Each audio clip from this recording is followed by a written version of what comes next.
Uyabona bafowethu makufika amasonto asisusa entweni eziningi zethu thina abantu abampisholo esathi masidalwa nazo zadalwa ukuthi zokwazi ukuthi zisilekelele.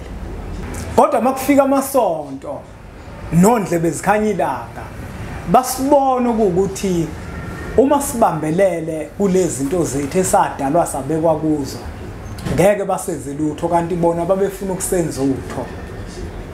Emasontweni amaningi kunezinkulumo zokuthi uma ukholwa akufanele ukuthi usebenzise umuthi. Ngiyawafakazela lawo masonto.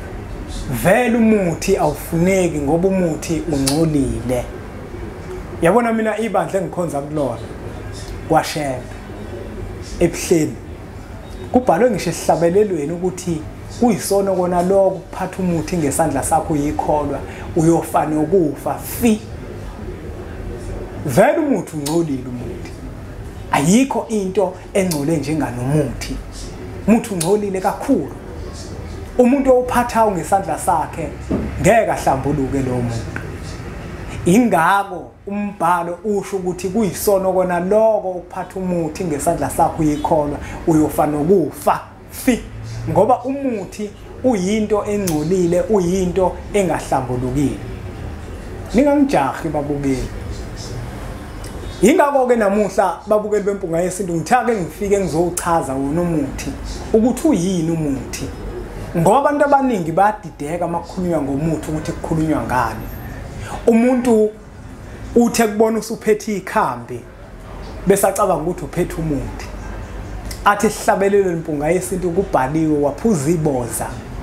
Iboza lo umuthi bese ngimphikisa mina ukuthi iboza lo wona umuthi.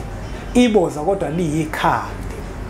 Kunomehluko phakathi komuthi nekhambi nempande namaxolo.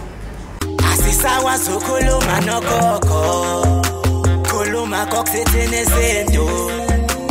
Amafasha abahlosile bathi uzokhuluza ugogo bewe. Asisakwazi ukukhuluma nogogo, bunga yezinto wewo. Sakhuleka kunina abakhulu hayikhona bogogo nomkhulu. Igama umfoka mbanje ithi sazimbiza ngonduna kanjaba. Hayikhona yasuke yahlala impungu sihlephlela ulwazi. Izinto zaqala zakhanya nenkinga zaphela emphela njaba. Isizwe kithi siyakhala sekhona nenyanga zamanga. Izinto sakithi siyahamba engathi sekhona abafundisi bamanga.